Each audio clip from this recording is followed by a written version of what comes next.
Hey, Dr. Jenny here. So today we're going to do some core and kind of working on all of those ranges of motion that your core needs to do. So a great core workout would be one that kind of like gets all of the things we need to work on. So rotation, lateral flexion, and then flexion extension. So we're going to start with one of my favorite core exercises, the bird dog. So making sure our knees and hips are parallel and wrists and shoulders are parallel. And we're just working on that extension out and then coming in.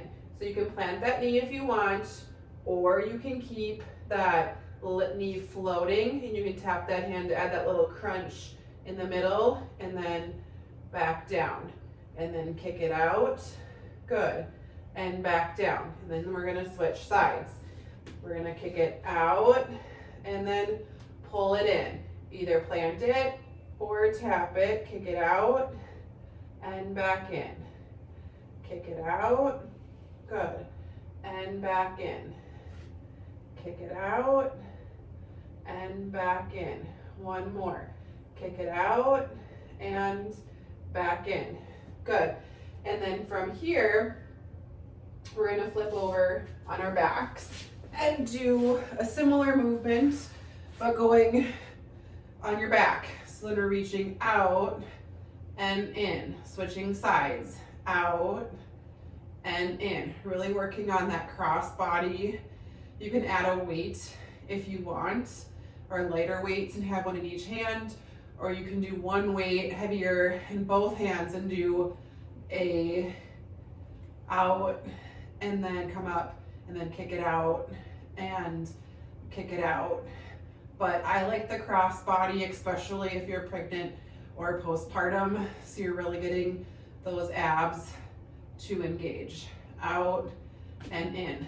Good. Now we're gonna go to a kneeling position, or a half kneeling position, I should say.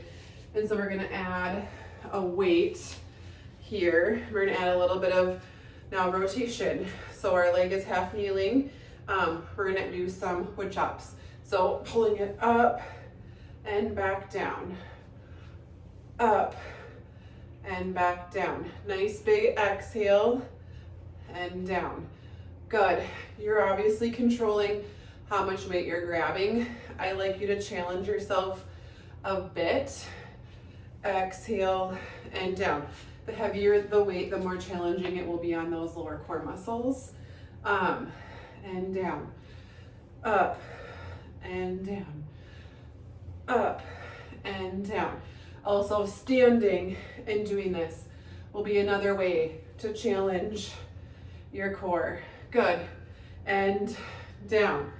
Good. On our backs again. One of my favorites for mobility. You can put your hands under your booty if you want. We're going to start out. We're going to bring them in, out, open, close. In, out, open, close. In, out, open, close. Good. In, out, open, close. Out, open, close. In, out, and close. One more. In, out, open, and close. Good. Now, working on a bit more rotation, we're gonna do some twists. So you can either have your heels planted, we're rotating enough so that that hand is hitting the floor, okay? Really working on that rotation. If you feel like you're nice and stable here, you can lift up one heel and challenge yourself there, or you can lift up both and challenge yourself a bit more, okay?